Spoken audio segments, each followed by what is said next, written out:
ഇന്നേ രാവിലത്തേക്ക് അങ്ങനെ പ്രത്യേകിച്ചൊന്നും കരുതിയിട്ടില്ലായിരുന്നു.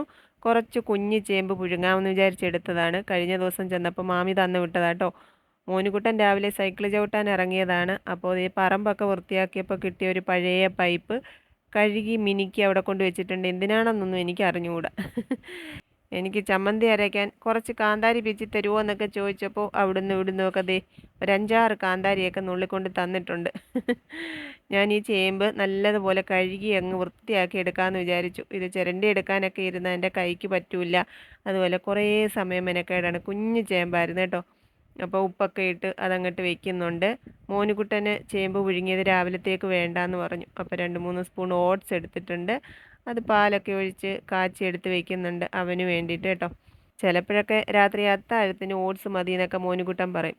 അപ്പോൾ നമ്മൾ ഈ ക്യാരറ്റും തേങ്ങാപ്പീരയും കുറച്ച് കുരുമുളക് പൊടിയൊക്കെ ചേർത്ത് ഒരു ഓട്സ് കഞ്ഞി ഉണ്ടാക്കും. അതും വലിയ ഇഷ്ടമാണ്. ചേമ്പൊക്കെ വെന്ത് വന്നിട്ടുണ്ട്. അത് ഞാൻ കോരി ഒരു കണ്ണോപ്പ പാത്രത്തിലോട്ട് വെക്കുന്നുണ്ട്. കാന്താരിയും ചുവന്നുള്ളിയൊക്കെ ചേർത്തൊരു ചമ്മന്തി അരച്ചെടുത്ത് കേട്ടോ. മോനുകുട്ടൻ കുളിയും ജപമൊക്കെ കഴിഞ്ഞ് കഴിച്ച് സ്കൂളിലോട്ട് പോയി. ഇപ്പോൾ ഇനി എനിക്ക് കഴിക്കാനുള്ള സമയമാണ്. ഞാനൊരു 3-4 ചേമ്പ് എടുത്തിട്ടുണ്ട്. അങ്ങനെ അങ്ങോട്ട് കഴിക്കാൻ പോവാണ്. പിന്നെ ഇത് മോനുകുട്ടന് രാവിലെ വേണ്ടാന്ന് മാത്രമാണ് പറഞ്ഞത്. വൈകിട്ട് സ്കൂൾ വിട്ട് വരുമ്പോൾ എന്തായാലും അമ്മമ്മയോട് ചോദിക്കും, അമ്മ ചേമ്പ് പുഴുങ്ങിയതും ചമ്മന്തിയും തന്നിട്ടുണ്ടോന്ന്.